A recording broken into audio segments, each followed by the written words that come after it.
We're going to talk about the E2 bases. We know we need a strong base for the E2 reaction. And let's just be realistic about it. We don't use a whole lot of bases. We tend to use the exact same bases over and over again. So the first base that we're quite fond of is the one that we can make with ethanol. So this one is sodium ethoxide. And sodium ethoxide is what we call a medium-sized base. So sodium ethoxide tends to do a lot of SN2, except if the carbon is actually nice and wide open, an unhindered carbon. So for example, if you had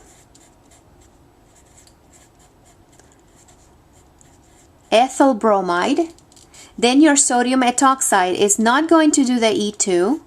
It's going to do a substitution reaction because this alpha carbon is nice and open. It's wide open. Even if you have 3 carbons, so you have the bromopropyl, that's still going to give you the SN2, but that's it right there. That's your limit.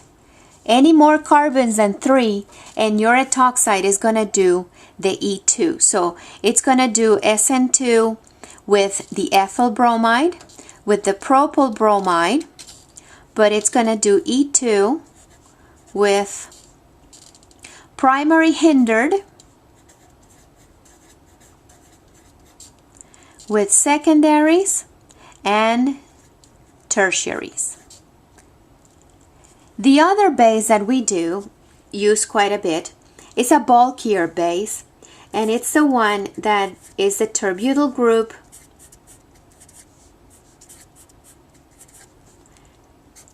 but it's of course a strong base, so I have a negative oxygen right there. And the counter ion for this one, it tends to be potassium. It's easier to use potassium to deprotonate the terbutanol, but this one is potassium terbutoxide.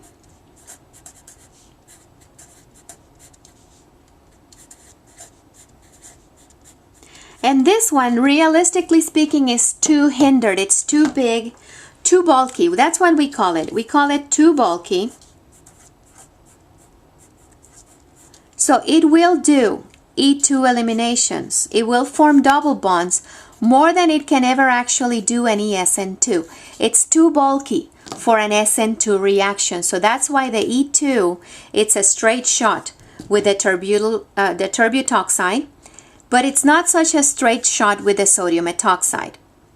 Now I have a third base, but before I get to the third base, I want to talk about which double bond these two are going to form.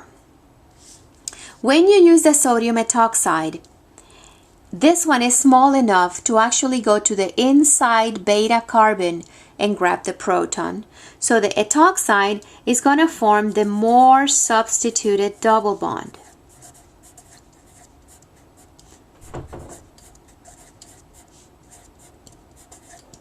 And that's good to know, because if you are deciding whether you're going to make the tri-substituted or the mono-substituted, well, if you use sodium ethoxide, the tri-substituted is going to be more stable, and that's going to be your major product on the sodium ethoxide. The terbutoxide, because it's too bulky, it won't be able to reach the proton that's on the inside beta carbon. So this one tends to make the less substituted double bond as the major product of the reaction.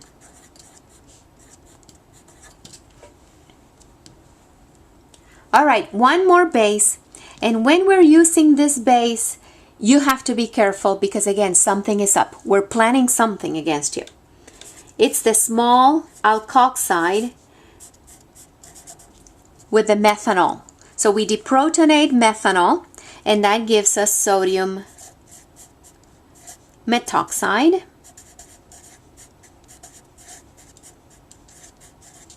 And this one likes to do SN2.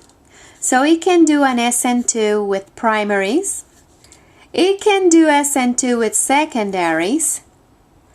But, and I'm going to put but in capital letters here, Tertiary alkyl halides cannot do the SN2. So if you're using this base right here, you're going to do an E2. You're going to do the elimination with tertiary alkyl halides. So you have to be very careful with this one because it's very small and it's good enough to actually just slide in there and attack the carbon instead of being a base.